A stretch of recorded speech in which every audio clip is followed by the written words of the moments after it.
Nous a fait grâce d'une nouvelle semaine qui démarre pour nous, mais également pour vous. On vous dit bonjour et bienvenue à ce nouveau numéro de l'émission Bonjour le Faso. Bienvenue à cette nouvelle semaine donc de présentation. Une nouvelle semaine qui nous conduit à Pabré pour vous faire découvrir le petit séminaire de Pabré à travers donc l'histoire de ce séminaire qui a 100 ans cette année, donc en 2025. Tout à l'heure, vous aurez l'information à travers la revue de presse présentée par El Hadj Amadé Soro qui sera là pour partager l'information pour nous. Et dans la rubrique invité du jour, nous parlerons de formation à venir avec le coach Issa Démé, coach quantique. Il est notre invité de ce matin. Merci de vous installer confortablement. L'aventure démarre tout de suite et maintenant à Pabré pour la rubrique à la découverte. 2 ans d'existence pour le petit séminaire de Pabré pour 2025 justement. Ce petit séminaire commémore son centenaire. Oui, ça fait 100 ans que le petit séminaire Saint-François de Sales de Pabré existe. Alors, et 100 ans, ça se célèbre et nous avons décidé de célébrer ce centenaire avec eux en vous amenant à la découverte et à la redécouverte de l'histoire du petit séminaire donc de Pabré et ses infrastructures. Dès l'entrée justement du petit séminaire de Pabré, vous êtes accueillis par la verdure. Les grands arbres s'entrecroisent sur les goudrons menant au bureau des prêtres. Avant d'y arriver, vous avez la chapelle qui trône à gauche, qui date de 1957. Et si vous tournez à droite au fond, vous retrouverez une grotte mariale de 1931 et juste derrière la grotte mariale, vous avez un cimetière où sont enterrés les prêtres. Le petit séminaire est un domaine d'environ 198 hectares, allant au-delà des clôtures de l'école pour couvrir l'espace de la paroisse Saint-Joseph de Pabré. Une partie de la forêt jusqu'à une partie du barrage de Pabré fait partie du domaine du petit séminaire de Pabré. Cet espace étant un lieu de formation académique, il comporte également des salles de classe pour les élèves internés au petit séminaire pour notamment leurs études. Il y a aussi des dortoirs et des cuisines. Au sein de ce cadre qui a pour vocation de former les futurs prêtres du Burkina Faso, il y a une salle de spectacle, des terrains de football et de basketball, un musée et des salles pour les cours de musique. Le petit séminaire Saint-François de Sales de Pabré a été créé par Monseigneur Joanny Thévenoud en 1925 et est situé dans la commune de Pabré à une vingtaine de kilomètres de Ouagadougou.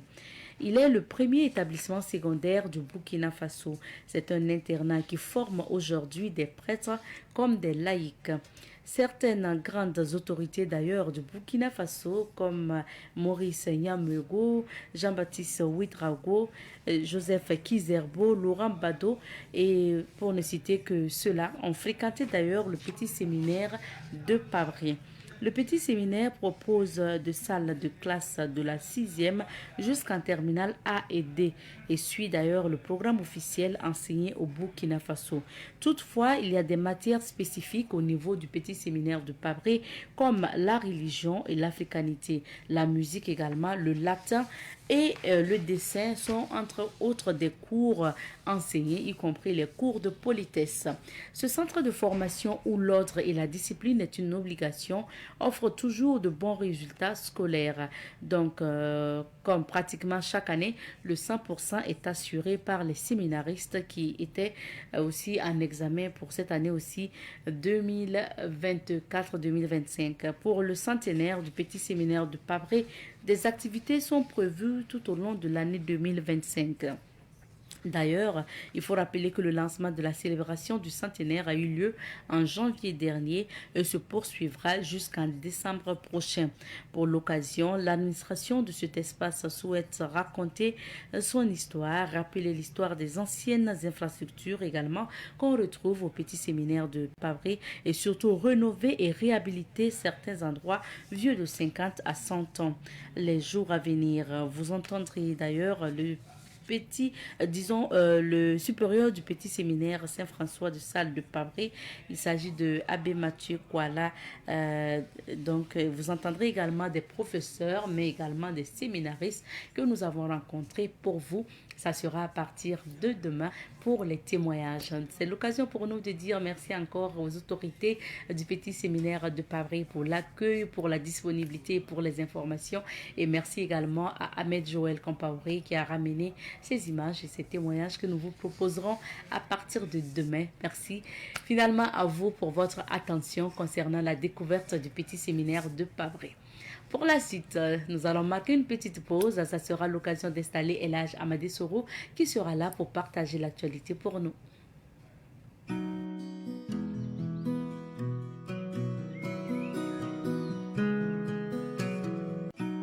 Vous le savez, ce jingle annonce l'information. Oui, chaque matin, à ce rendez-vous-là, vous avez la possibilité aussi de vous informer, de feuilleter les journaux avec nous et de découvrir l'actualité nationale et internationale. Pour ce matin, nous sommes avec Elhaj Amadé Soro qui va nous partager les informations. Bonjour Elhaj. Bonjour Ableta. Bonjour à toutes et à tous. Bienvenue. Alors aujourd'hui, l'actualité est marquée sûrement par cet entretien que le Premier ministre a accordé à la presse burkinabé. Absolument. On va y revenir dans la phase commentaire, mais d'abord, découvrons les titres. Tout à fait. Et nous commençons par le journal L'Observateur Palga. À la une de l'Obs, colloque international sur les semences, 72 heures de réflexion pour semer la bonne graine. Coopération au Burkina Fédération de Russie. L'énergie nucléaire pacifique reçoit le sceau de l'ALT. Chirurgie de séparation du Burkinabé en Italie. Les anciennes siamoises Yousra et Massara de retour au Bercail. Présidentielle Guinée-Bissau. Ambalo Sissoko s'est tracé un boulevard pour rebelloter. Coupe du monde U17, les étalons cadets sortent la tête haute. Cybercriminalité, un adjoint administratif interpellé pour apologie d'actes terroristes. À la suite du journal L'Observateur Palga, place au journal L'Express du Faso, édité à Bobo Dioulasso. À la une de l'Express du Faso, audience foraine au camp nazi Boni de Dédougou, des VDP condamnés à de lourdes peines. Sachi Sourou Sanou, une prouesse médicale a été enregistrée. Autant le dire, il faut être une jeunesse de qualité. Semaine du numérique, l'IA endogène est un chantier collectif.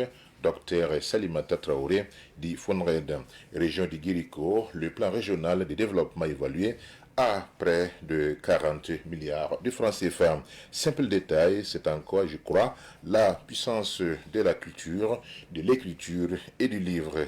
Abdul Karim Sango, un accident fait un mort et 12 blessés sur la RN numéro 1. Place à présent au journal Le Pays. À la une du Pays, secrétariat général de la CGTB, Nicolas Ouedraogo succède à Moussa Diallo. Renforcement de la mobilisation des financements des fonds verts, le Burkina Faso signe des conventions et des accords de partenariat. Le Premier ministre, à l'occasion de la Journée internationale de l'enfant, vous avez des droits, mais également des devoirs. Réalisation d'une centrale nucléaire, le Burkina franchit une autre étape. CHI Sourou-Sanou, une première dialyse péritonéale réalisée avec succès chez une fillette de 3 ans. Chirurgie de séparation du Burkinabé en Italie, les sœurs siamoises Yousra et Massara de retour au Bercail. Apologie d'actes terroristes, un adjoint administratif interpellé par la BCLCC. Confidence du week-end, commune de Fadangouma, pour non-respect du port des casques, plus de 70 usagers soumis à des travaux d'intérêt public général. Production de pastèques à Dédougou, une campagne exceptionnelle. Nous poursuivons notre randonnée avec la presse burkinabé, cette fois-ci avec le journal Sidoya. À la une de Sidoya, Journée mondiale de l'enfance, le Premier ministre rappelle aux enfants leurs devoirs. Semaine du numérique 2025, les meilleurs innovateurs récompensés. CHI Sourou Sanou, une première dialyse péritonéale réalisée avec succès chez une fillette de 3 ans. Éditorial, le socle de la société. Rim Talba, Jean-Emmanuel Ouedraogo, Premier ministre, nous n'avons aucun doute que nous allons gagner cette guerre. First Global Challenge 2025, les lauréats félicités par le capitaine Ibrahim Traoré. Régime d'assurance maladie universelle, le début des prestations prévues pour le 1er février 2026. Centrale électronucléaire au Burkina, les députés actent l'étude de faisabilité. 30e édition des nuits atypiques des Koudougou. Le ministre Pengadouende Gilbert Ouedraogo salue la vision du promoteur. Place à présent au journal Les Quotidiens. À la une du quotidien, coopération USA-Burkina, près de 80 milliards pour la santé. Lutte contre la fraude au Burkina, 1800 tonnes d'amandes de qualité saisie, mises en vente. 4 tonnes de lait et biscuits infantiles incinérés après détection d'aflatoxine. Tournée du DG des douanes dans le Goulmou, la visite qui honore l'engagement et la résilience. Le voyageur de Guéna, apologie d'actes terroristes, un adjoint administratif interpellé. Bazega, un nouveau-né d'à peine une semaine retrouvé dans une forêt près de la ville. Nabdogo, national numéro 1, route nationale numéro 1, donc un mort et 12 blessés, dont 2 graves dans un accident de la route. Bapla, Diebougou, des saboteurs, des cages flottantes dans la NAS. Et nous terminons par le journal Aujourd'hui au Faso. À la une d'aujourd'hui au Faso, présidentielle du 23 novembre 2025 en Guinée-Bissau, une élection sous un énième bruit de bottes. Cannes 2025, les chaînes de télévision nationales, publiques et privées africaines maintiennent mordicus leur position. Crise de chefferie à Yaratenga. Le ministre de la Sécurité appelle au calme et à la responsabilité. Triple enlèvement de 350 personnes en une semaine au Nigeria. Aimé Locan pour Bola Tinubu de les ramener.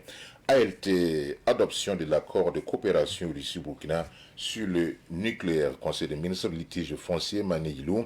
Le ministre de la Sécurité, Mahamoudou Sana, fixe les mesures idoines de la stabilité de la zone. News du jour, Nicolas Ouedraogo, SG de la CGTB, MCRF, 1800 tonnes de qualité saisie. Les First Global Challenge 2025, félicité par IB. Merci beaucoup, Elage, pour ces informations, les titres déjà. On revient sur quelques sujets. Nous débutons par l'entretien accordé par le Premier ministre Rim Talba, Jean-Emmanuel Ouedraogo, à la presse burkinabé. En tout cas, Savani était également. Absolument. Qu'est-ce qu'on retient de ce C'est d'abord, ce qu'on retient d'abord, c'est la forme. Okay. La forme, c'est un entretien qui a été réalisé en langue nationale morée. Et ce qui tranche avec ce qu'on a déjà vu par le passé. Vous savez très bien que depuis un certain temps, le Burkina Faso a pris l'engagement ou la mesure, la décision souveraine de consacrer les langues nationales comme des langues officielles et reléguer le français au statut de langue de travail, le français au même titre que l'anglais. Alors donc cet exercice qui a consisté à ce que le Premier ministre Rim Talba Jean-Emmanuel Ouedraogo s'adresse au Burkinabé en langue nationale morée, sa langue maternelle bien évidemment, pour que c'est un nouveau cap qui est franchi au niveau du Burkina Faso où l'information capitale, l'information de première main doit être vulgarisée, doit arriver à tous les Burkinabés. Vous savez très bien que le moré, c'est la langue la plus parlée au Burkina Faso.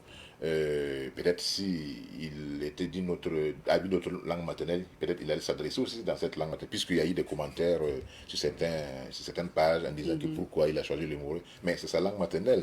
Donc, ce n'est pas là la question. La question, c'est la symbolique de l'adresse.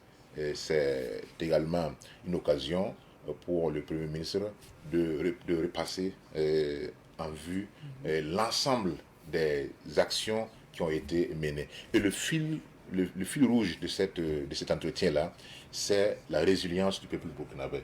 C'est de dire que quelle que soit la situation, quelle que soit la complexité de la lutte contre le terrorisme, le dernier mot revient au Burkina Faso. Et nous savons très bien, depuis l'arrivée du capitaine Ibrahim Traoré en 2022, on sait quel est le bon qualitatif qui a été mené, que ce soit en termes d'équipement, que ce soit en termes donc de recrutement, que ce soit en termes même du nouveau souffle qui est insufflé, qui est ainsi donné à la lutte contre le terrorisme.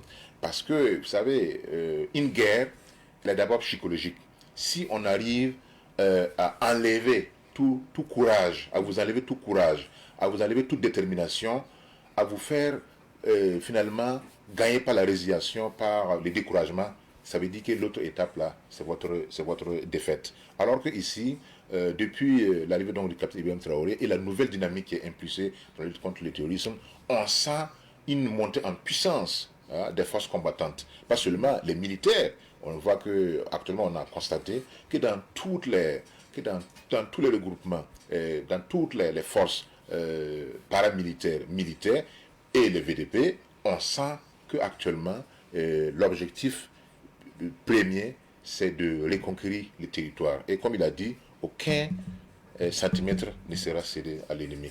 Donc, bien sûr, c'est un entretien qui a été réalisé avec nos confrères de la RTB 3 et bien sûr avec notre collègue Solange Sawadogo. Donc, tout ça, ça montre effectivement que dans cette dynamique, dans cette lutte contre le terrorisme, chaque Burkinabé, quel que soit son statut, sa profession, il doit y mettre du sien, doit travailler. Et la communication occupe une place centrale donc, dans cette nouvelle stratégie, dans cette nouvelle dynamique qui est enclenchée. Parce que, vous savez très bien, avant, il y a 5 à 6 ans, lorsque les informations nous venaient de certains médias occidentaux, on prenait ces informations-là comme de l'argent comptant. Mais on s'est rendu compte avec le temps que ces médias ont pour mission de nous décourager à travers des narratifs qui nous dévalorisent. Et aujourd'hui, nous sentons que ce soit la presse publique ou la presse privée, on sent qu'il y a un effort qui est fait pour d'abord déconstruire ces narratifs négatifs-là et essayer en lieu et place d'adopter d'autres narratifs qui nous valorisent. Parce que si nous-mêmes, on ne croit pas à nos propres capacités à vaincre le terrorisme, ce n'est pas une autre personne qui viendra le faire à notre place. Donc, ce genre d'exercice-là, surtout en langue nationale, est très important parce que ça permet à un large public de comprendre la quintessence, n'est-ce pas, des actions qui sont menées. Donc c'est le lieu en tout cas de remercier, de féliciter le Premier ministre pour cet exercice et d'appeler également les autres membres donc, du gouvernement, les autres responsables administratifs du pays, chaque fois que l'occasion se présente, chaque fois que vous avez l'occasion, dans votre propre langue, de vous adresser aux populations dans les langues qu'ils comprennent. On a dit que le français c'était la langue officielle, mais quand vous voyez, ils sont combien ceux qui arrivent à bien articuler une bonne phrase en français ou à comprendre ce qui est dit. Ça me rappelle une petite histoire dans un pays, ça doit être en Tanzanie, où un député a commencé à s'exprimer en anglais. Mais comme lui, il a étudié un peu à l'extérieur, son anglais n'était pas compris par l'ensemble des députés même. Et il y a une députée qui a dit, ah, vraiment, moi, je m'excuse, est-ce que monsieur le député qui est l'auteur de cette question orale-là peut nous envoyer des documents écrits? Parce que nous, on ne comprend pas son accent. Si elle-même est députée à l'Assemblée, qui n'arrive pas à comprendre, que dira-t-on maintenant du public, de l'ensemble des citoyens? Donc, les langues nationales sont un instrument indispensable dans donc, le processus effectivement, de la reconquête du territoire pour le Burkina Faso, dans le processus de la reconstruction de la nation. Donc, c'était important et c'était disons... On félicite également Solange pour sa prestation. Pour sa prestation. Merci, bravo à toi ma chérie. Merci bien. Donc on passe à un deuxième sujet. Là, on parle de coopération. Coopération Burkina-Russie. Absolument. Dans le domaine surtout du nucléaire. Vous savez très bien que c'est en juin qu'il y a eu un accord qui a été signé à Saint-Pétersbourg entre le Burkina Faso et la Russie, la Fédération de Russie, en matière donc de l'énergie nucléaire pacifique. Vous savez, quand on parle de nucléaire, il y a deux aspects. Il y a le nucléaire militaire, notamment la bombe nucléaire, et il y a le nucléaire civil, qui est principalement destiné à approvisionner le pays en question donc d'énergie, parce que les énergies fossiles, ce que nous avons actuellement, ont des difficultés, cette énergie-là, à répondre aux besoins des populations. Il y a une statistique qui a été menée en 2023, selon laquelle, au Burkina Faso, moins de 27% donc, des ménages ont accès à l'énergie.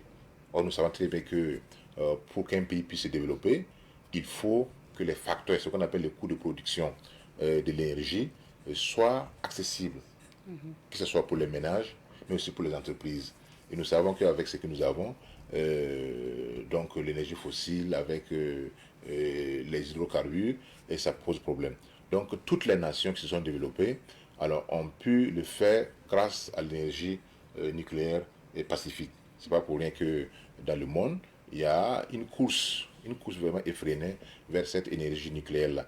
Donc, on vient d'avoir le quitus de l'ALT, l'Assemblée législative de transition, qui est la dernière étape, pour ne pas dire, pour aller effectivement démarrer les travaux qui devront donc permettre au Burkina Faso, à moyen terme, de disposer de cette source d'énergie qui va révolutionner non seulement la consommation des ménages, mais aussi les besoins en termes donc d'énergie des entreprises. Parce que vous ne pouvez pas vous lancer véritablement dans un processus d'industrialisation si vous avez des soucis énormes en matière donc d'énergie. Ce n'est pas pour rien qu'aujourd'hui, on voit des pays qui, en plus de l'énergie que nous savons, sont en train d'explorer d'autres sources d'énergie, notamment le solaire, et l'énergie hydraulique, etc. Aujourd'hui, nous pensons que, d'après la vision donc, du chef de l'État, le capitaine Ibrahim Traoré, c'est l'énergie nucléaire pacifique qui peut être, pour l'instant, une réponse à nos besoins essentiels en matière donc d'énergie. Avec cet accord, n'est-ce pas, ce quitus de l'ALT, nous pensons maintenant que bientôt les travaux donc vont commencer, et je pense que le délai qui est proposé dans d'autres pays, c'est entre 5 et 10 ans pour pouvoir effectivement mettre en place cette énergie-là. C'est vrai qu'il y a des gens qui sont toujours sceptiques. Ils disent qu'un pays comme le Burkina Faso, qui n'a pas assez de ressources, est-ce que ce pays-là pourrait supporter le coût lié à l'installation de cette énergie nucléaire? Mais je pense que c'est être pessimiste. On a vu des pays qui n'ont pas nos capacités, mais qui effectivement arrivent à le faire. Et tout dépend de la volonté politique. Il faut avoir confiance en vous-même, parce que ailleurs, ce sont des hommes. Ce sont des hommes comme nous, et on a le même cerveau, comme l'a dit la fois passée le capitaine Ibrahim Traoré lors de la rencontre avec les scientifiques là, qu'effectivement, Dieu nous a créés avec les mêmes aptitudes, les mêmes capacités. Maintenant, ce qui va faire la différence, c'est notre courage, notre détermination, notre capacité à nous adapter, à créer, à être inventif, à être créatif.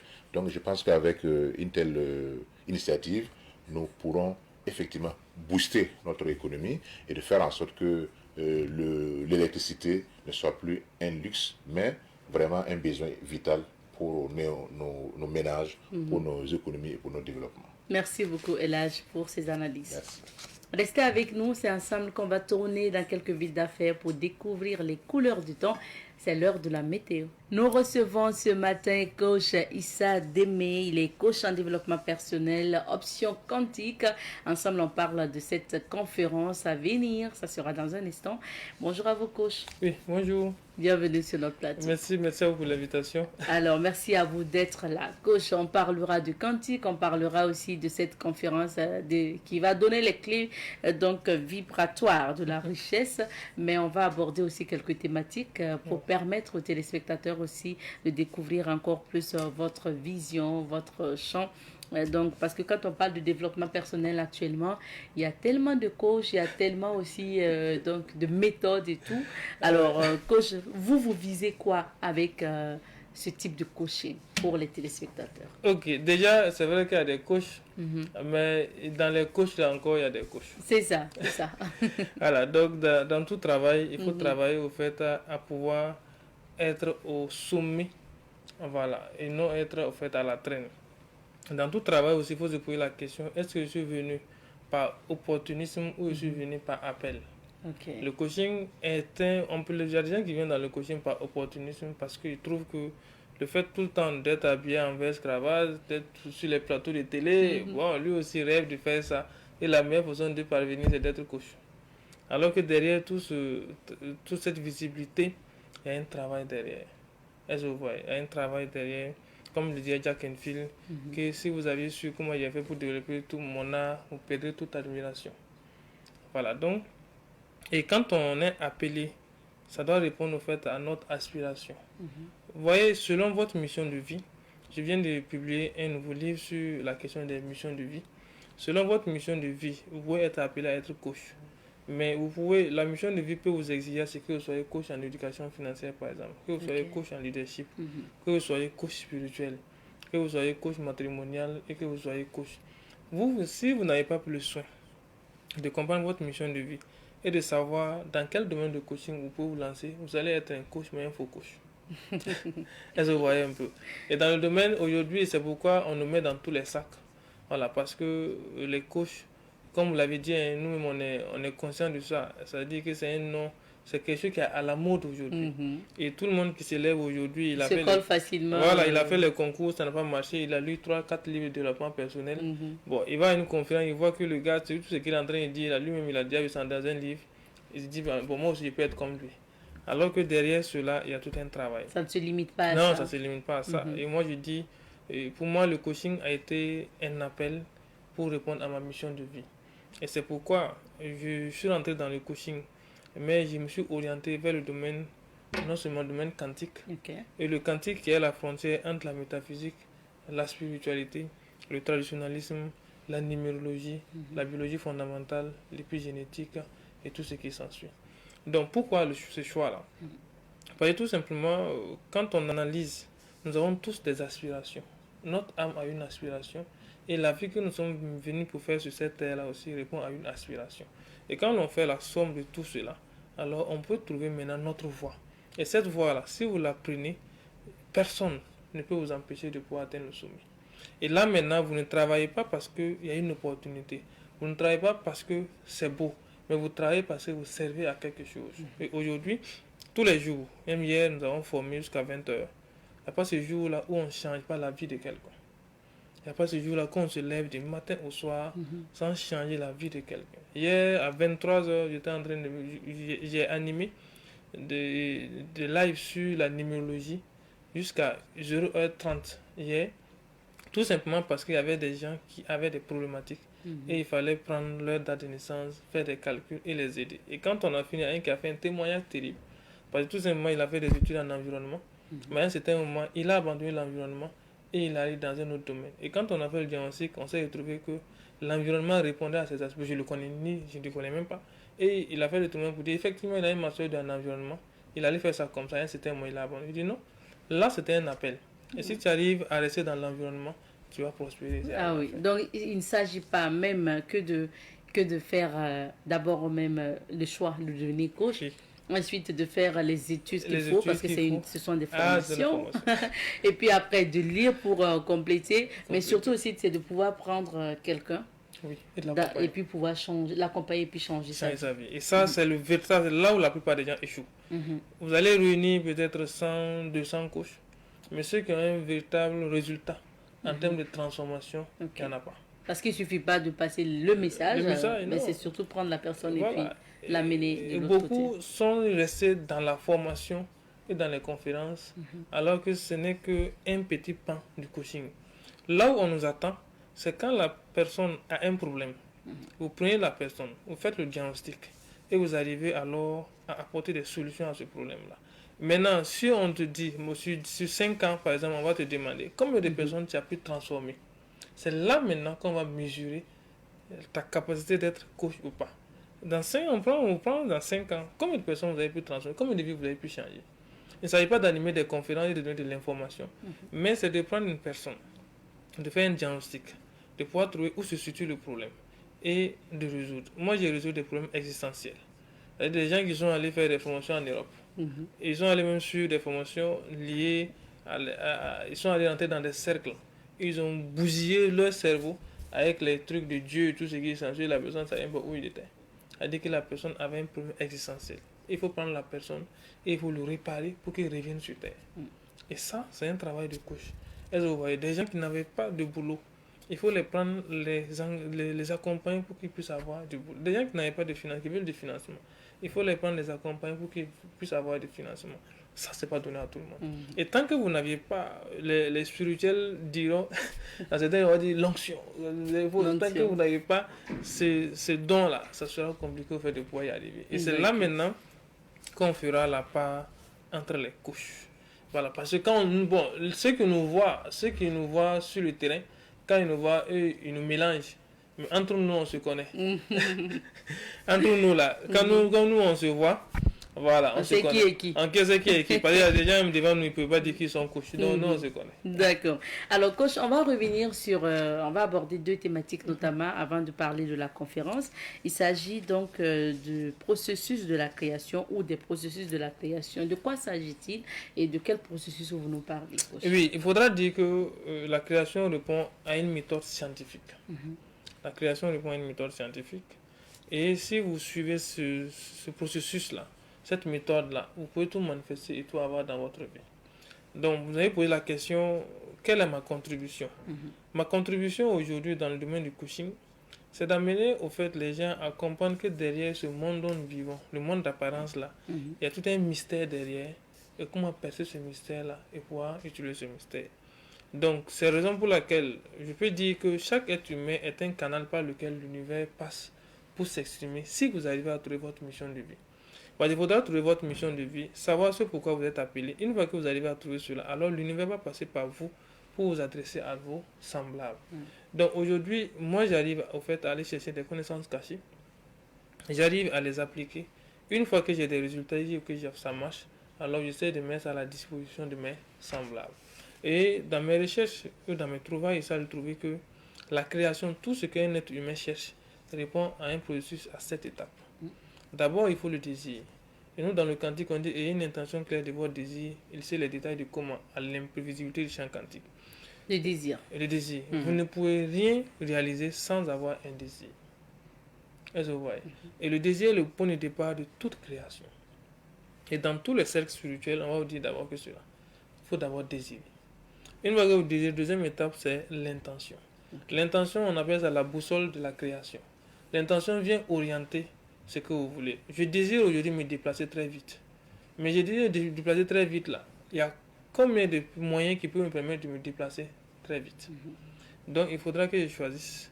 Est-ce que je dois me déplacer à moto? Je dois me déplacer en voiture, en train ou encore en avion? Il faut être précis là. Il faut être précis. Ça c'est l'orientation.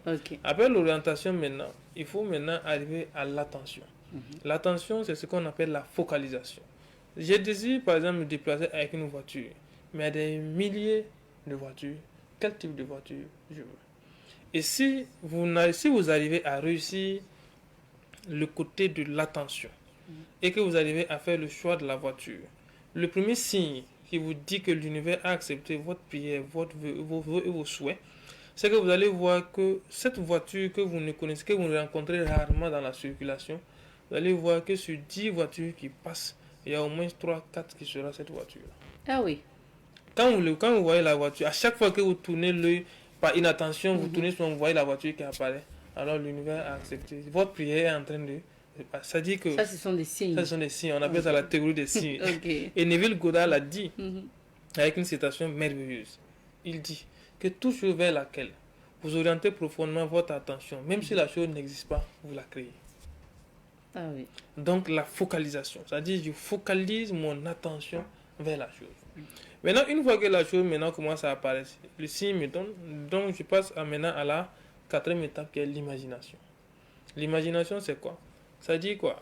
Einstein disait que la connaissance me permet d'aller d'un point A à un point B, mais l'imagination me permet d'aller partout. C'est à travers l'imagination que vous allez maintenant faire un pas dans l'infini. Ce que je cherche, si je ne l'ai pas, c'est qu'il est caché. Qu'est-ce qui me permet d'aller chercher? C'est l'imagination. Donc, je vais m'imaginer maintenant en train de rouler cette voiture. Je vais m'imaginer maintenant en train d'avoir cette voiture. Je vais m'imaginer, en fait, déjà, vous allez commencer à voir si vous avez la voiture, quel type d'habillement vous allez faire, comment vous allez monter sur la voiture, comment vous allez descendre sur la voiture. Voilà, ainsi de suite. Et la 5e étape, c'est notamment la visualisation. La visualisation, c'est le pont entre le mental et la réalité. On dit que le cerveau humain ne sait pas faire la différence entre quelque chose qui est imaginé et quelque chose qui est réel. Le cerveau humain considère, quand vous êtes en train d'imaginer, en train de faire quelque chose, le cerveau humain considère comme si c'était réel. Est-ce que vous voyez un peu? Donc là, à partir de la 5e étape, je vais m'asseoir maintenant chaque matin quand je vais me lever. Avant de quitter chez moi, je ferme mes yeux et je suis en train de me voir sortir avec ma voiture de chez moi. Je tourne je mets les clignotants et tout ce qui s'ensuit, je pars garer, je rentre, je prends mon sac, je sors encore, je fais ma voiture, et je démarre, jusqu'à j'arrive au boulot, je garde la voiture, je descends, et je remonte au bureau encore. Je fais tout ce processus. Vous imaginez le film voilà, vous faites votre tout. tête. Voilà, c'est qu'on appelle, ça on appelle la visualisation créatrice. Ok. Est-ce que vous voyez? Vous imaginez tout ce film-là. Mais ce processus que vous êtes en train de faire dans votre cerveau, en étant assis dans votre salon, mais le cerveau humain considère comme si c'était une réalité, comme ce que vous êtes en train de faire. Mm. C'est ça maintenant, on dit le pont entre le mental et la réalité. Maintenant, une fois que vous allez faire tout cela maintenant, il faut arriver à la 6e étape qui est le moindre effort ou encore l'art de la simplification. On dit quoi? Que l'homme doit faire peu pour avoir beaucoup et ne rien faire pour tout avoir. Faut tout avoir. Cette fameuse citation. Donc, l'art de faire peu, c'est-à-dire c'est ça qu'on appelle la loi de moindre effort. Mhm. Donc, vous devez cesser alors de vous battre. Du moment où vous avez réuni les 5 conditions, Mhm. vous ne devez plus encore lutter. C'est-à-dire quoi? Que nous, on appelle ça dans le quantique l'art de la synchronicité. C'est-à-dire que les opportunités, les personnes vont venir. Vous allez être assis comme ça. Vous-même, vous n'avez pas 1 million dans votre compte. Mais quelqu'un vous envoie des images de véhicules pour dire que un bon véhicule pour être tu n'as pas payé. Quand ça commence à se faire, alors vous comprenez que réellement l'univers est à votre service. Mm.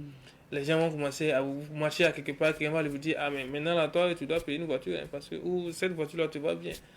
Et effectivement, c'est la voiture que vous voulez. Et la personne ne sait pas. Donc ça, c'est la synchronicité. Et ça renvoie au fait à la loi de moindre effort. Et enfin, maintenant, 7e étape, c'est le lâcher prise.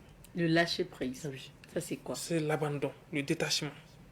C'est-à-dire, il ne faut pas créer le manque. Parce que quand vous êtes attaché à la chose, vous êtes dans la lutte et vous êtes dans le manque. Et quand vous êtes dans le manque, c'est-à-dire m'asseoir, vous dire à chaque fois, oh, comment les gens me font pour avoir cette voiture-là? Dieu, qu'est-ce que j'ai fait? Depuis longtemps, je suis en train de prier, la chose ne se manifeste pas. Vous voyez? Quand vous êtes dans ce manque-là, ça va jamais se réaliser. C'est ce qu'on souvent dit aux jeunes filles. Ta copine s'est mariée, elle va aller t'asseoir, pleurer dedans pour dire que Dieu, elle a fait comment pas avoir. Moi, je suis aussi là. C'est un état de manque que vous êtes en train de créer. Mais non, qu'est-ce que vous devez faire? Vous devez commencer à bénir. Quand vous voyez quelqu'un qui passe avec la voiture, que vous dites, ah, collègue, bientôt moi aussi je serai là. En fait, ça veut dire que vous le voyez comme votre collègue. Est-ce que vous voyez? Vous bénissez ceux qui ont déjà cela. Vous essayez de ne pas, en fait, vous morfondre, d'être dans un état de délabrement parce que vous n'avez pas, mais vous devez être dans un état de joie parce que vous allez l'avoir. Je prends cette citation qui dit que celui qui marche d'un pas assuré vers la réalisation de ses rêves et qui cherche à vivre la vie qu'il s'est imaginée s'assure de connaître un succès insoupçonné en temps ordinaire. Okay. Donc lorsque vous marchez, celui qui marche d'un pas assuré, c'est-à-dire vous marchez avec confiance et foi vers la réalisation de ses rêves et que vous cherchez à vivre la vie que vous êtes imaginée, le succès va vous surprendre et surprendre tous les autres. D'accord. Voilà. Et si vous avez réuni ces 7 conditions, madame, c'est miraculeux. C'est miraculeux. Voilà. Alors, je suis sûre que derrière l'écran, il y a des gens qui sont en train de se dire, ben, écoutez, dans tout le processus que vous avez cité là, vous n'avez pas dit à la personne qui a eu le désir, qui a rêvé, qui a manifesté l'intention, qui a réuni toutes les conditions les 7 conditions d'aller travailler. Vous n'avez pas dit à cette personne de se lever chaque matin pour aller au boulot. Ouais, Est-ce qu'on peut l'avoir sans rien faire? Et Dr Joseph Murphy disait, on lui a posé une question quand il a expliqué tout, voilà, on lui dit, qu'est-ce que je dois faire pour que mon désir soit une réalité? Il dit rien. Vous serez appelé à faire ce que vous devez faire pour que ça soit une réalité. Une fois que ça commence à se manifester, c'est ça le lâcher prise là. Parce que quand on dit quoi, celui qui commence à se battre pour quelque chose, c'est éloigner sa source. Vous devez faire peu pour avoir beaucoup, il n'a rien fait pour toi. C'est ça la logique. C'est ça votre logique, mais c'est pas, on comprend pas bien. Maintenant, vous voyez, on dit faire pour avoir beaucoup. Et c'est là toute notre lutte à travers nos conférences. Il faut des codes. Ok. Quand vous allez mettre les codes en place, les personnes vont apparaître, les opportunités vont apparaître, votre téléphone va sonner et vous serez en action. Parce que vous avez des questions de si intéressantes. On peut résumer ce processus en 3. D'abord, la pensée. Ensuite, les sentiments et les émotions. Et la 3e chose, c'est l'action. Mais l'action doit venir de quoi? L'action doit être sans effort. Vous voyez, il y a 3 types, vous m'amenez à développer les 3 types de personnes qui sont sur Terre. Il y a ce qu'on appelle les hard man, c'est-à-dire ceux qui travaillent avec la force. c'est-à-dire ils luttent, creusent les trous et tout ce qui s'ensuit. Au soir de lève, ils n'ont rien. C'est ce qu'on appelle les businessmen, les intellectuels. Eux sont les gens qui sont allés à l'école, qui ont acquis les diplômes. Nous tous, on était dans ça. Voilà. Et ils pensent que c'est des lois scientifiques qu'il faut utiliser pour créer la richesse. Ils sont supérieurs aux spirituellement parce qu'ils sont employés dans les services. Voilà. Ils sont des stratèges, ils travaillent, mais ils n'ont qu'un salaire. Ça se limite. Ça se limite à ça. Et il y a enfin maintenant ce qu'on appelle les spiritual man. Les spiritual man, c'est quoi? C'est des gens qui utilisent les lois de l'univers pour manifester les choses. Et c'est là que nous voulons que les gens arrivent, en fait. Que vous soyez intellectuel, que vous soyez hardman, tant que vous n'allez pas devenir un spiritual man, comprendre les lois de l'univers et les mettre à votre service, vous serez toujours à la merci des crédits, vous serez toujours à la merci des découvertes, vous serez toujours à la merci des dettes. Parce qu'il faudra... En fait, tout l'univers est codifié. Et quand vous arrivez maintenant à... Ouais, la dernière fois, on avait exploité les vertus du chiffre 8. Et j'ai dit que personne ne peut connaître les vertus du chiffre 8 et être pauvre. C'est pas possible.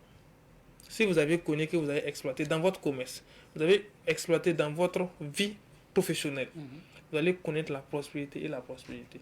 Mais vous avez fait peu pour avoir beaucoup, vous n'avez rien fait pour tout avoir. Il faut faire peu.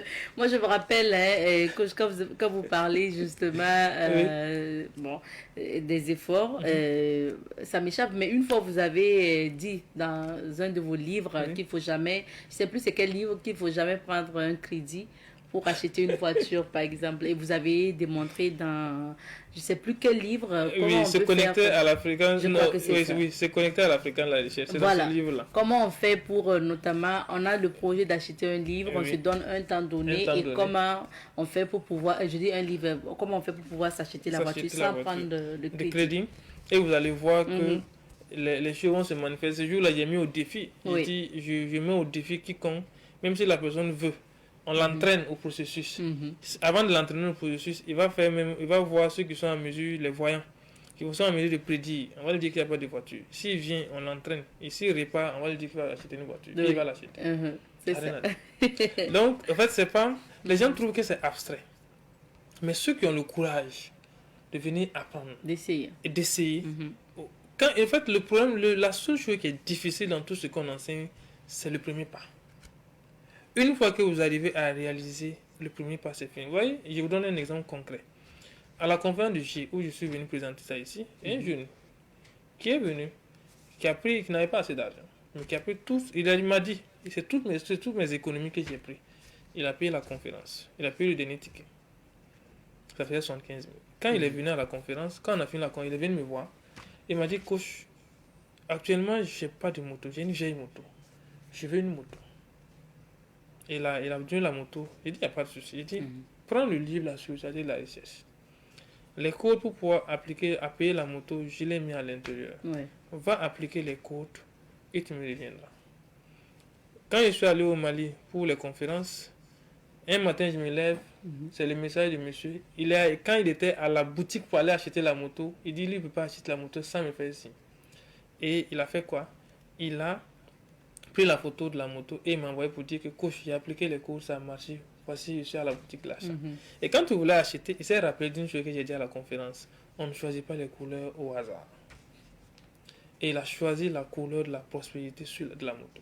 Et aujourd'hui, ce jeune-là, je ne sais pas quoi vous dire.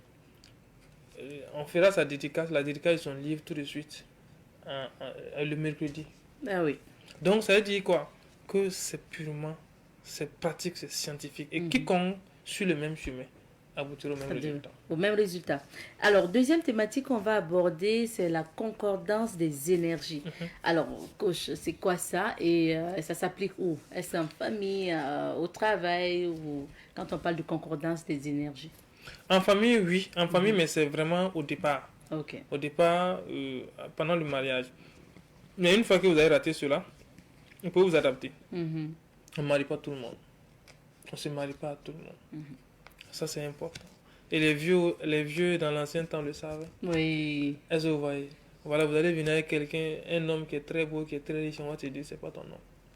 Vous allez venir avec une femme qui a toutes les caractéristiques de représentativité d'un homme capitalistique possible, on va vous dire, non, c'est pas votre femme. Vous posez la question, pourquoi? Parce qu'il n'y a pas une concordance d'énergie. Est-ce que vous voyez? Mais comme aujourd'hui nous sommes dans un monde un monde moderne où on dit il faut se marier Chacun par amour. se choisit. Voilà, alors que l'amour seul ne doit pas être un critère de détermination du mariage. Okay. Il doit y avoir quelque chose derrière. On n'a pas dit que la personne dont on dit qu'elle n'est pas bonne pour toi n'est pas une mauvaise personne, mais la personne n'est pas bonne pour toi. Les énergies ne concordent pas. Voilà, parce que la personne peut rentrer.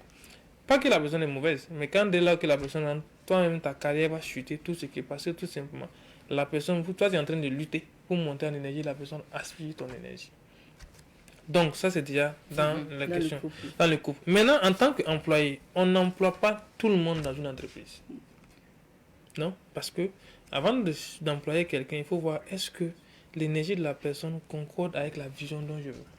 Est-ce que ça concorde avec la prospérité de l'entreprise? Puis l'entreprise a une énergie. Les gens donnent le nom des entreprises au hasard. Non. On donne le nom de l'entreprise en fonction de où on veut aller. C'est pourquoi dans les grandes entreprises, il y a des numérologues qui sont là. Les produits qu'on met sur la place du marché, les noms ne sont pas choisis au hasard. Les noms sont choisis en connaissance de cause. Et si vous avez bien choisi le nom de votre entreprise, le second pas maintenant, c'est de voir quelles sont les personnes dont je dois avoir autour de moi pour que ça puisse compléter cette énergie-là, afin que ça aille vers la prospérité. C'est ça, on parle de la concordance des énergies. Vous pouvez employer une seule personne dans votre entreprise et vous allez voir que vous allez perdre tous vos contrats. Hier, il y a un entrepreneur au Mali qui m'a contacté et qui me dit, coach, il y a quelque chose de bizarre. J'avais un employé chez moi et l'employé était là tout le temps. Depuis qu'il est venu, de juillet à aujourd'hui, on n'a pas eu un seul contrat. Wow. J'étais en incapacité de les payer et il était le premier à dire que tant qu'il n'y a pas de salaire, lui, il s'en va. Et quand il est parti, voilà, en fin octobre, elle dit qu'à partir d'aujourd'hui, il y a à peu près 2 contrats qu'ils ont commencé à signer. Il me dit que c'est bizarre. Il dit non, c'est pas bizarre. Puisque la personne vient bloquer votre énergie dans l'entreprise. Ah, ça c'est compliqué, hein? On se demande comment on reconnaît, comment on fait pour savoir que la personne qu'on recrute là risque de venir bloquer tout paralyser l'entreprise. Voilà, mais c'est ça aussi. En fait, les gens, quand on dit après la candidature, venez déposer vos CV, tout là. Ah, mais c'est pas anodin, c'est pas au hasard. Alors, quand on parle de CV, ce qu'on va appeler généralement dans l'entretien, il y a un travail qui est fait sur les CV. C'est pas seulement ta compétence qui te permet d'être retenu. Ouais. Est-ce que vous voyez? Mais aujourd'hui, les gens pensent que c'est une formalité où il faut réunir les CV et puis... Non, derrière les CV, c'est pourquoi vous allez voir, on va réunir les CV, faire 3 mois avant de vous appeler. C'est pour voir tout cela. Donc, ils vont se rattacher à un service de numérologue qui va essayer de faire les calculs. Il y a toute une méthode au fait pour pouvoir revenir à ça. Donc, vous allez voir que, c'est pourquoi souvent lors des recrutements, vous allez voir qu'on réunit des dossiers, on fait tout, et à la fin on affiche, on dit aucun candidat n'est retenu. Pas parce qu'on n'a pas eu la personne qui avait la qualification pour le poste, mais on n'a pas trouvé parmi les personnes qui avaient la qualification pour le poste, la personne dont l'énergie concorde à ce qu'on veut. Donc ça c'est une autre étape. Une autre étape. Donc du casting. En fait. Voilà, pour voir est-ce que réellement la personne a l'énergie qu'on veut pour la poursuivre. Sinon, la personne peut avoir la qualification. Vous les mettez à l'intérieur, vous avez tous les mettez. Ça bloque. Merci en tout cas pour ces tuyaux déjà pour les entrepreneurs. Voilà. Alors coach, on va parler maintenant de la conférence à venir parce que vous avez une conférence en décembre. C'est presque arrivé. Et vous nous parlez des clés vibratoires de la richesse. C'est quoi cette conférence, coach? C'est une conférence où, en tout cas, c'est parce que ça sera l'une des grandes conférences que je vais animer, où je vais donner vraiment ce que j'ai jamais donné. Alors, en termes de code, en termes de connaissances, je vais vraiment donner. Parce que, pourquoi on va donner? Parce que l'année prochaine, notre calendrier est chargé pour l'international. On pourra dire qu'on sera peut-être pas totalement absent, mais en tout cas, la présence fixe au pays sera un peu mitigée parce qu'on est appelé à se déplacer. Donc, c'est pourquoi je vais donner le maximum. J'ai dit qu'avant que la connaissance ne puisse servir aux gens d'ailleurs, la connaissance doit servir mon pays. La connaissance doit servir ma nation. Raison pour laquelle on a passé le temps à inviter les gens à venir parce que aujourd'hui, par exemple, je me dis que ceux qui sont de l'international, même qui sont inscrits à la conférence, on n'a pas dit que c'est beaucoup plus que les nationaux, mais ça envoisine déjà les nationaux. À la conférence du 6 décembre qui arrive. Parce qu'ils arrivent à comprendre qu'il y a de la matière. Comme on dit que nul n'est prophète chez soi, mais je dis aux gens, prenez conscience qu'il y a de la matière au Burkina Faso. Il y a des hommes. En fait, Dieu aime le Burkina Faso parce qu'il a fait apparaître au Burkina Faso des hommes de valeur, des hommes de qualité. Mais c'est au Burkinabé de prendre conscience qu'ils ont de la ressource ici. Est-ce que vous voyez un peu? Donc, les clés qu'on va donner, c'est des clés cachées, des clés au fait spirituelles, des clés d'abord avec la numérologie. Vous voyez, on dit que Dieu s'exprime à travers les nombres. Est-ce que vous voyez? Dieu s'exprime à travers les nombres. Et celui qui ne maîtrise pas les nombres ne peut rien maîtriser dans sa vie. Les chiffres. Et toutes les grandes nations de la Grèce antique, en passant en fait par le cercle arabe, en passant par les Américains, l'Europe s'est bâtie sur les nombres. Nous, on a banalisé ça un peu. Dieu merci aujourd'hui que nous avons quelques personnes qui sont intéressées, qui ont eu des connaissances. Il faut qu'on l'exploite, il faut qu'on l'utilise, il faut qu'on bâtisse notre prospérité, il faut qu'on bâtisse notre richesse, il faut qu'on bâtisse notre puissance sur les nombres. Donc, ce sera une conférence où on va, quand vous donnez, où vous allez donner les clés. Les clés vibratoires de la richesse. Voilà, des clés vibratoires. Mais les clés seront des clés en lien avec la numérologie, des clés en lien avec le domaine spirituel, des clés en lien avec au fait la métaphysique et des clés en lien avec le domaine quantique. Ça sera un mélange de plusieurs clés que nous allons donner aux gens. Et quand vous allez sortir, chacun en fonction de son niveau, parce que tout le monde est intéressé, que vous soyez à la recherche d'emploi, vous voulez aussi avoir de la prospérité dans votre entreprise, vous voulez avoir une évolution dans votre carrière, vous voulez également tout ce que vous souhaitez avoir en matière de prospérité, même en matière de santé, tout ce que vous, en matière de santé, de joie, de bonheur, de paix du cœur, même par exemple, je vais donner quelque chose d'intéressant, vous voyez, ça fait rire un peu. Vous avez quelqu'un chez vous à la maison. Vous voyez, les gens, quand ils commencent à se marier, chacun donne un petit nom à son mari ou à sa femme. Mais vous savez que ce petit nom-là peut être tellement bien choisi, de telle sorte que si la personne n'est pas sur l'énergie de la prospérité, que ce petit nom-là vient compléter le reste du nom pour que la personne soit sur la fréquence de l'abondance. Ah oui. Et ça, je vais donner comment ça se fait. Il faut savoir choisir. Il faut savoir choisir. Il faut savoir choisir. Et généralement, pour les conférences, coach, c'est plusieurs packs aussi que vous disponibilisez. En termes de participation. Voilà. Ouais. Est-ce qu'on peut avoir une idée? Oui, il y a le pack de 80 000, il y a le pack de 53 000 et le pack de 35 000. Le pack au fait de 80 000 donne droit à la conférence, à l'adhésion au fait à ma communauté privée dont on va commencer les travaux en 2026. À l'ensemble des vidéos, quelques vidéos que j'ai déjà animées sur des conférences où j'ai donné des codes, à 2 livres qui ne sont pas encore sortis, mais que les gens vont avoir. Un livre sur le talent, un livre sur les codes, même sur les codes quantiques de la richesse. Voilà. Donc ensuite, vous allez avoir accès également à 1 heure d'entretien avec moi-même. Et vous allez avoir d'autres avantages qui est de 20% de réduction sur l'ensemble des certifications et des formations que j'anime. Vous avez le pack de 53 000 qui vous donne droit également à la conférence, à l'adhésion à la communauté et à 20% sur l'ensemble des certifications que j'anime. Et vous avez le pack de 35 000 qui vous donne droit à la conférence et à l'adhésion à la communauté. Donc, quel que soit le pack que la personne prendra, il sortira forcément avec des avantages. Maintenant, en fonction de ce que vous cherchez, vous allez voir, et en fonction de vos moyens, vous allez voir qu'est-ce que vous pouvez prendre comme pack pour pouvoir participer à la conférence. D'accord. Et sur place, je suppose que des livres comme La puissance de la spiritualité, du moins de la richesse, seront disponibles sur place. Tous mes livres seront disponibles sur place. Il y a à peu près une vingtaine de livres aujourd'hui. Donc vous allez avoir, les gens verront tout. Il y a des nouveaux livres qui sont sortis, par exemple, comment connaître sa mission de vie grâce à la numérologie, comment connaître son talent grâce à la numérologie, et les codes quantiques de la richesse seront tous disponibles, plus la spiritualité de la richesse. Aujourd'hui, moi j'ai quitté dans les écritures théoriques pour aller dans les écritures pratiques. On a tellement fait assez de théories. Aujourd'hui, quand tu prends un livre et qu'on dit qu'un code, tu dois appliquer et changer ta vie. C'est ça. Voilà, et c'est vraiment ce sur quoi j'écris aujourd'hui. Donc tous les livres que j'ai fait sortir, c'est purement pratique et rempli de beaucoup de sagesse.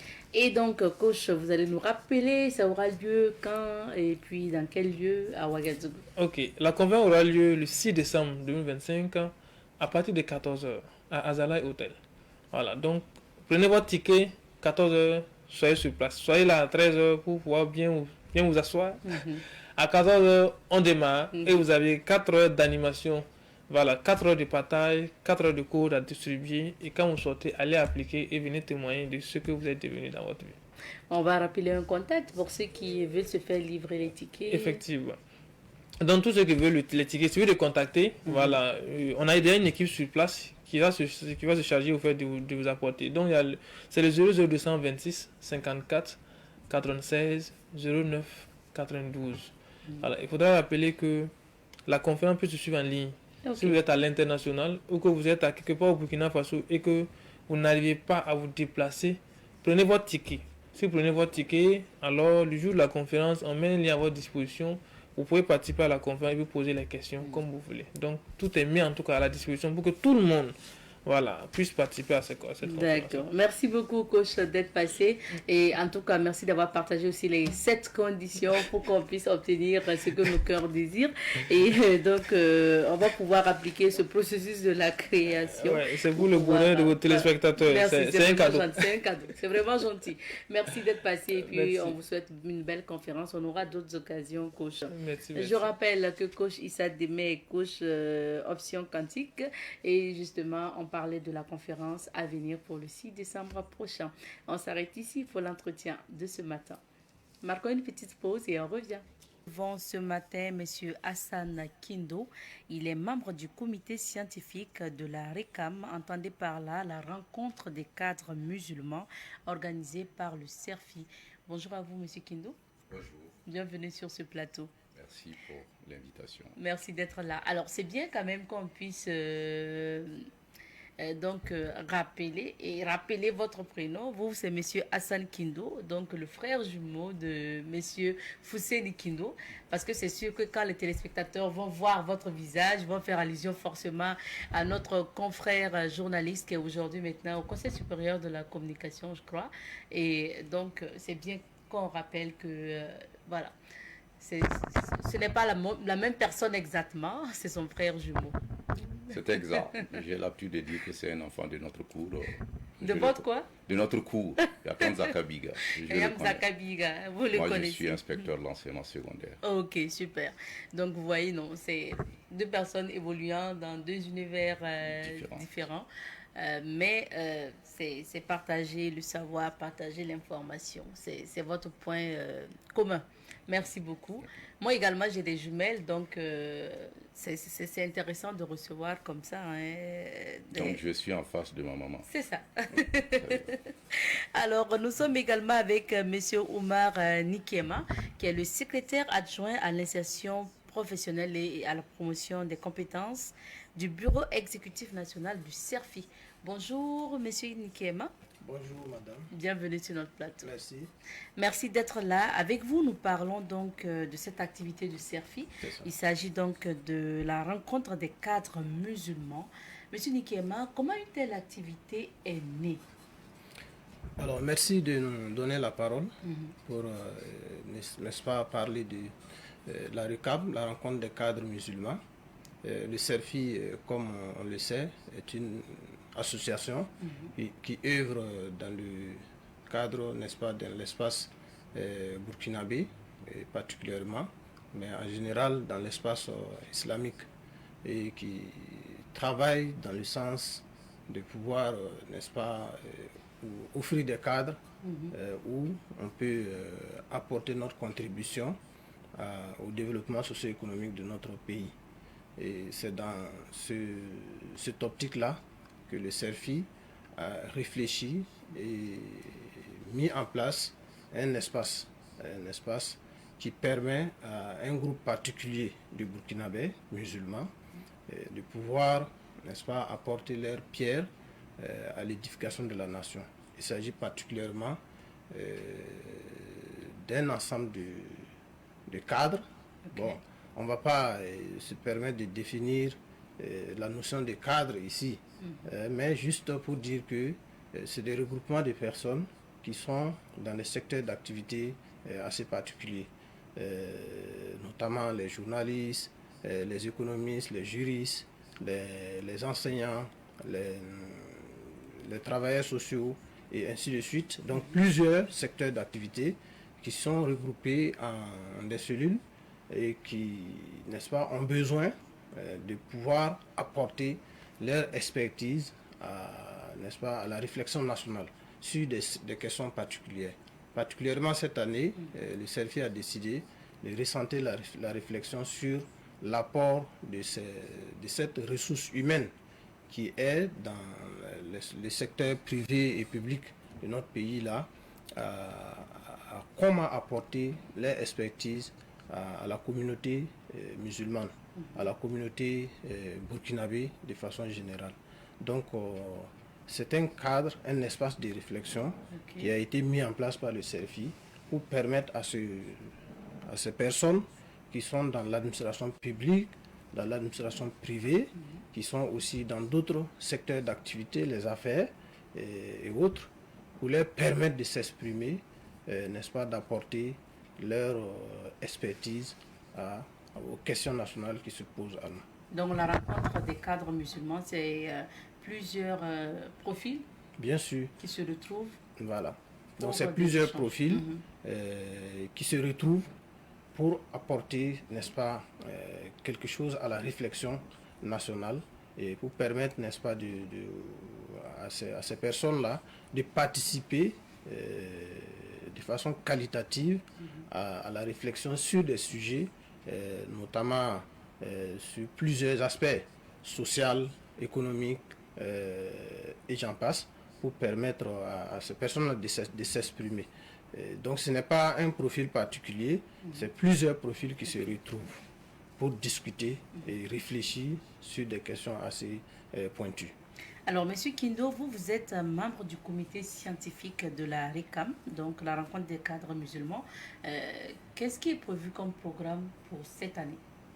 Ce qui est prévu comme programme pour cette édition de la rencontre des cadres musulmans, c'est comme le frère Nikema le disait, dans cette volonté du CERFI de pouvoir contribuer et de pouvoir permettre à l'ensemble des cadres, puisque le CERFI s'inscrit dans l'unité d'action des musulmans, et le CERFI cherche à regrouper ces acteurs d'une façon générale et recueillir leurs contributions pour la communauté.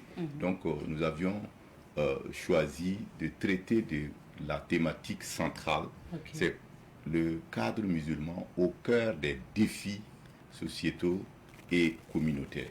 Le cadre musulman au cœur des défis sociétaux et communautaires sera une conférence inaugurale qui sera animée par le professeur Napon, accompagné d'un de nos imams, Imam Thiego Tiemtore. À la suite de cette conférence inaugurale, il y a deux panels, des panels qui vont traiter de cette même thématique centrale de la RICAM. Donc, c'est essentiellement des activités d'échange, de communication. C'est essentiellement des panels pour le programme. C'est essentiellement des panels pour le programme. Il y a aussi entre ces différentes instances de communication des rappels, puisque nous sommes dans un espace religieux, des rappels sur certaines thématiques de la foi, sur certaines thématiques un peu des défis sociétaux, pour que on puisse d'une manière ou d'une autre renforcer aussi les capacités de ceux qui viendront pour cette RICAM 2025. D'accord. Pour ce qui concerne les participants, M. Nikema, vous avez dit c'est plusieurs profils. Est-ce qu'on peut avoir une idée des gens qui vont participer à ces communications? Alors, comme je le disais tout à l'heure, le CERFI a essayé d'une manière ou d'une autre d'organiser, sinon de serrer un peu les militants, les sympathisants, et toute personne qui s'intéresse aux activités du CERFI dans des cellules professionnelles. Dans des cellules professionnelles. Et au-delà de ces cellules professionnelles, il y a d'autres personnes ressources de très haut niveau qui, comme le frère Hassan vient de le dire, qui sont invités, qui participent à ces espaces de réflexion-là.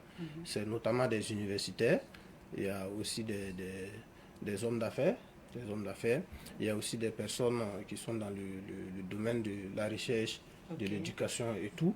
Et donc, tout profil qui peut apporter quelque chose à la réflexion, n'est-ce pas, a été invité. C'est vrai qu'on ne peut pas être exhaustif. Voilà. Parce que aussi, il peut arriver que il y ait des personnes ressources quand même qui pouvaient apporter quelque chose, mais bon, qu'on n'a pas peut-être pu détecter. Voilà, mais ce n'est pas trop tard. Si on est interpellé, on peut toujours, n'est-ce pas, faire participer à ces personnes-là. Mais sinon, la participation n'est pas ouverte. Voilà, peut-être que le grand frère Kino reviendra là-dessus. D'accord. Voilà. C'est sur invitation, non, monsieur Kino? C'est sur invitation et c'est sur proposition même des différentes cellules, puisque le CERFI est organisé en cellules professionnelles pour quadriller un peu les différents secteurs d'activité. Et ce sont ces secteurs d'activité-là qui nous feront des propositions pour les participants. Maintenant, qu'est-ce que le comité scientifique va faire des conclusions de ces rencontres-là? Une très bonne question, puisque à la RECAM 2023, nous avions eu un certain nombre de résolutions. Et il s'agira à cette édition de la RECAM 2025 de voir qu'est-ce qui a été fait à partir des résolutions de la RECAM 2023 pour permettre de prendre en compte encore ce qui sera proposé en termes de réflexion, ce qui sera proposé en termes de perspective, surtout pour notre communauté des musulmans au Burkina. Et les conclusions, soyez rassurés, ce serait exploité pour le bénéfice de la Oumma islamique. Et M. Nikema, qu'est-ce que vous attendez de ces rencontres? Alors déjà, nous, comme il l'a dit tout à l'heure, la RECAM 2023 nous a permis de produire un ensemble de solutions, de réflexions qui ont été proposées et qui ont, n'est-ce pas, qui nous permettent d'apporter notre pierre à l'édification de la nation. Et cette année, nous attendons que, au regard du thème, nous attendons que cette RECAM nous permette d'avoir un regard sur, n'est-ce pas, notre communauté de musulmans. Comme nous le disait l'un de nos présidents, notre nombre, plutôt que d'être un avantage, est une responsabilité. Le fait qu'on dise qu'il y a beaucoup de musulmans, il y a plus de musulmans au Burkina, c'est beaucoup plus une responsabilité. Quand il y a un problème au Burkina, on sait que les musulmans seront beaucoup plus impactés puisqu'ils sont les plus nombreux. Donc c'est une responsabilité pour nous. Et donc nous demandons, en tout cas cette RECAM de cette année, devra, en tout cas en termes de résultats, nous permettre d'avoir des pistes de réflexion sur comment la communauté, comment les cadres musulmans peuvent, d'une manière ou d'une autre, impacter pour permettre à la communauté d'améliorer la qualité de vie des musulmans, non seulement en particulier, mais aussi en général des Burkinabés, et aussi d'impacter sur un certain nombre de défis qui se présentent à la communauté, notamment l'éducation, la santé, et aussi les questions humanitaires aujourd'hui, les défis des personnes déplacées internes qui sont un problème pour notre pays. Et donc tout ça, c'est des questions qui seront balisées, et nous, en tout cas, nous attendons à ce que la RECAM puisse produire, n'est-ce pas, des pistes de réflexion et de solutions sur ces questions-là, particulièrement recentrées sur la communauté. Rappelez-nous le thème central, vous avez parlé du thème tout à l'heure pour ces rencontres-là. Pour la thématique centrale, c'est comment le cadre musulman devrait se comporter face aux défis sociétaires et communautaires. Ok. Et puis maintenant, deux panels vont accompagner cette thématique centrale-là. Et ces panels-là seront développés par d'éminents de personnalités de notre société, de notre communauté des musulmans, pour permettre à l'ensemble des participants de pouvoir apporter leurs réflexions, surtout à la construction sociétale et surtout au développement de notre communauté et partant de là au développement du Burkina Faso. Merci. Monsieur Nikema, rappelez-nous, ça va se passer quand et où cette édition de la rencontre des cadres musulmans? Alors la RECAM 2025, RECAM, rencontre des cadres musulmans, 2025 va se tenir le 29 novembre 2025 à la salle P-Site de l'université Joseph Kizerbo du Ouagadougou. Et donc Voilà ce qu'on peut dire. Et comme vous l'avez dit, accès, un espace forcément pour... en fait, l'accès est conditionné par invitation, comme vous l'avez dit. C'est ça. Ok. Alors, quel est votre message à l'endroit justement des participants qui vont être là? Parce que vous êtes du comité scientifique. Qu'est-ce que vous attendez d'eux? Est-ce que vous pouvez leur dire quelque chose? Ce que nous attendons des participants, c'est d'abord un engagement à la participation active, à la responsabilité de chaque cadre musulman. Aujourd'hui, la rencontre des cadres musulmans est un espace de réflexion et d'action pour bâtir une communauté islamique forte, solidaire et actrice du développement burkinabé. Et quand on parle de développement au Burkina, les musulmans ne doivent pas rester à l'écart. Mieux encore, les cadres ne doivent pas rester à l'écart. C'est pourquoi, face à ces défis sociétaux, face à ces défis communautaires, il est bon que chacun puisse inscrire une page de l'histoire burkinabé à travers sa participation à cette rencontre des cadres musulmans, édition 2025. Merci beaucoup. Merci bien. Vous voulez ajouter quelque chose? Non, c'est bon. D'accord. Merci. Donc, rendez-vous le 29 novembre prochain à la salle P-Sud de l'université Joseph Kizerbo. C'est à partir de quelle heure vous avez dit? À partir de 8h. De 8h pour cette rencontre-là des cadres musulmans. Merci, M. Kindo, Merci. d'être passé et puis passer le bonjour à votre Sakabir. Ouais. Je n'y manquerai pas. Merci beaucoup. Alors, on va s'arrêter ici pour l'entretien de ce matin. Et de retour sur ce plateau, merci d'avoir suivi cet entretien-là que nous avions eu avec le CERFI pour parler donc de la RECAM, la rencontre des cadres musulmans qui arrive pour ce 29 novembre. On va s'arrêter ici pour l'émission de ce matin. Merci à vous qui nous avez suivis. On vous souhaite une excellente journée et surtout une excellente semaine, une semaine de réussite de vos entreprises. Profitez de la semaine et surtout restez fidèle au programme de Savin TV. Portez-vous bien, excellente semaine et cuse.